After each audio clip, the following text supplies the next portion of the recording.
And what was up with the air quality this morning? That's one of our health headlines today. Yeah, we're also looking today at removing barriers to fertility treatments and a potential new way to diagnose CTE. So health and wellness reporter Lauren Petty is here with all those health headlines. Interesting changes here that may be coming to CTE diagnosis, Lauren. Yes, Alex. Right now, it's only discovered after death. But this study found doctors may be able to diagnose CTE while people are still alive. So this is a study out of Boston University. It looked at 364 brains that had chronic traumatic encephalopathy, mostly from football.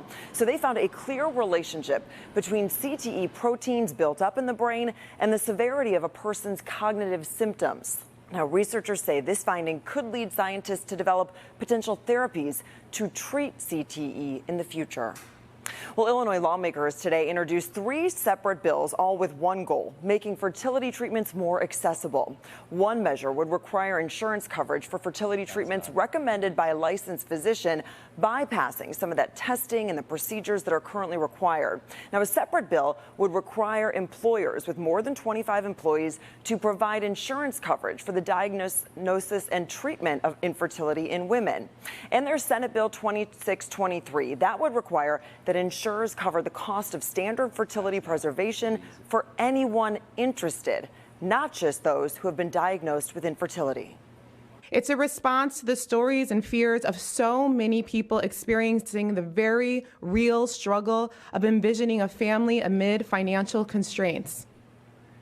And finally, for us, if you woke up this morning with an air quality alert right there on your phone, it is not from wildfires this time. It's from all the fog. So the fog that we've had the last week or two is really trapping in everyday pollutants that are in the air. And this morning, that actually ended up pushing the air quality index in some parts of our area over 100. That is the unhealthy for sensitive groups range, including people with asthma or other respiratory viruses. We did talk to a doctor who had this heads up for people who exercise outdoors.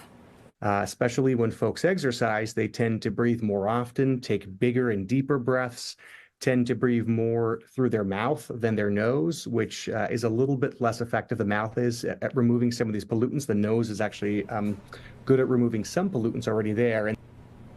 So you may have heard this before: breathe in through your nose and out through your mouth. Now is the time to do that. But here's the good news, that not a lot of people right now, because it's February, not a lot of people who are exercising outdoors right now. So there's that.